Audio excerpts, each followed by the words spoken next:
দুর্বল ব্যাংকের আমানতকারীরা কবে নাগাদ তাদের অর্থ ফেরত পাবেন তার নির্দিষ্ট কোনো সময় বলতে পারছে না বাংলাদেশ ব্যাংকের governor doctor Ahsan H Mansur.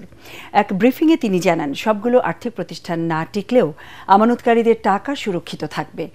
20টি ব্যাংকের ঝুঁকিপূর্ণ নিরীক্ষা শেষ হয়েছে জানিয়ে তিনি বলেছেন, 2026 সালের প্রথম থেকে ব্যাংক রিস্ক বেসড সুপারভিশন বা নজরদারি শুরু হবে।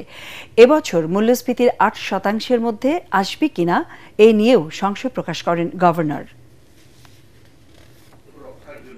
এক মাসের ব্যাপার নয়, ইভেন এক বছরেরও ব্যাপার নয়। অনেক ক্ষেত্রে কিছু কিছু ব্যাংক আছে যেগুলো 98% হয়তো তাদের নন পারফর্মিং হয়ে গেছে। এখনো বলবো যে ডিপোজিটরের টাকা সুরক্ষিত আছে, ডিপোজিটররা যেন আস্থা না হারান।